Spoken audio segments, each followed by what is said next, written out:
Get ready for the dictation. Start. My dear fellow citizens, Namaskar. It is a matter of great joy for me to wish all Indians living in India and abroad a very happy Independence Day.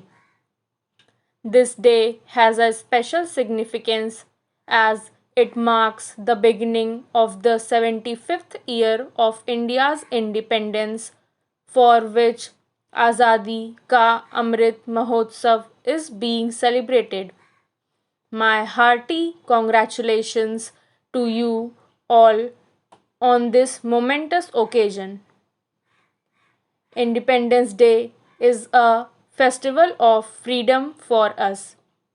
This was made possible by generations of freedom fighters, some known, many unknown. They made great sacrifices. Today, you and I breathe under free skies thanks to their heroic deeds. I bow in respect to the pious memory of those brave martyrs. Our nation, like many others, suffered great injustices and tyranny under foreign rule. What distinguishes India, however, is that the character of our nationalist movement led by Mahatma Gandhi was based on the principles of truth and non-violence.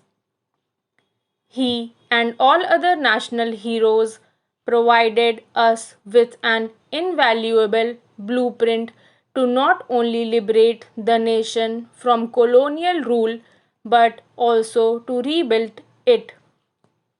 Gandhiji's struggle was for a return to Indian ethos and for human dignity.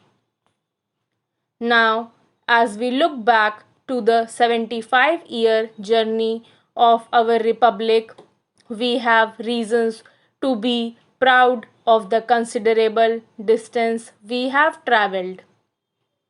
Gandhiji taught us that slow and steady steps in the right direction are preferable to rapid strides in the wrong direction.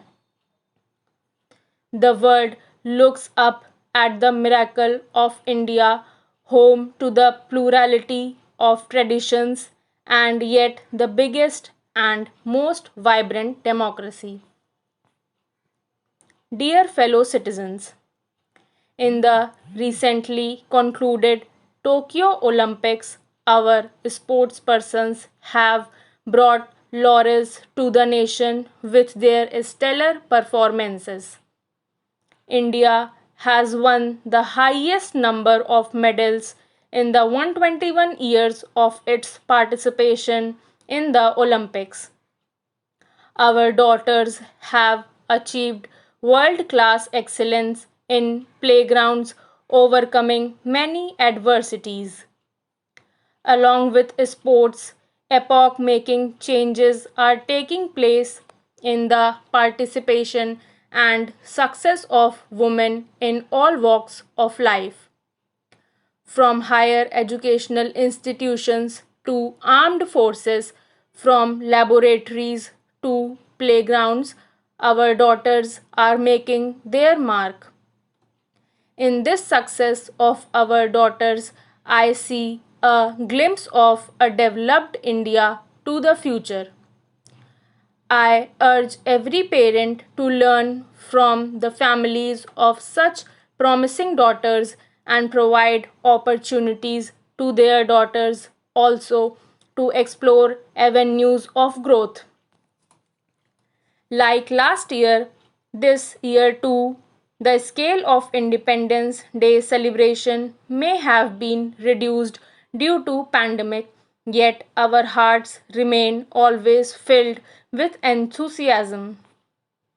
The intensity of the pandemic has come down, but the coronavirus has not yet gone away. We are yet to come out of the devastating effects of its recurrence this year. Last year, with exceptional efforts from all, we had succeeded in bringing the spread of infections under control. Our scientists had succeeded in developing vaccines in a very short time. Therefore, at the beginning of this year, there was every reason to be hopeful as we launched the largest vaccination exercise in history. Yet, due to the new variants and other unexpected factors, we suffered from a terrible second wave. I am deeply sad that many lives could not be saved and many more suffered immensely in this phase of an unprecedented crisis. I speak for the whole nation when I say that I share the grief of all the affected families with the same intensity. The science is coping with this invisible enemy of terrible might with remarkable speed. We can take solace from the fact that more lives have been saved than the lives lost. It was our collective determination to overcome the challenge that helped us see the weakening of the second wave. Once again, our corona warriors, the doctors, nurses, and health workers, the administrators, and others risked everything to contain the impact of the second wave. The second wave brought our public healthcare infrastructure under stress. The reality is that no infrastructure, even of advanced economies, could withstand a crisis of such enormous proportions. Efforts were made on war footing to plug the gaps. The leadership rose to the challenge, and the government's endeavors were supplemented by initiatives of the states, private sector healthcare facilities, the civil society, and others. In this extraordinary mission, foreign nations shared the essentials generously, just as India had reached out to many nations with medicine, equipment, and vaccines. I am grateful to the global fraternity that came forward with a helping hand. Due to these efforts, the nation breathes a sigh of relief with the return of a semblance of normalcy.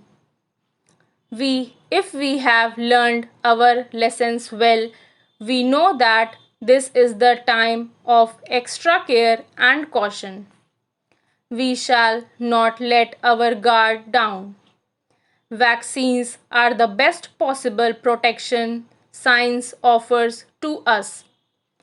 Under the world's biggest vaccination campaign going on in our country, more than 50 crore fellow citizens have been vaccinated so far. I urge all eligible citizens who are yet to get vaccinated to do so at the earliest and also inspire others. Full stop.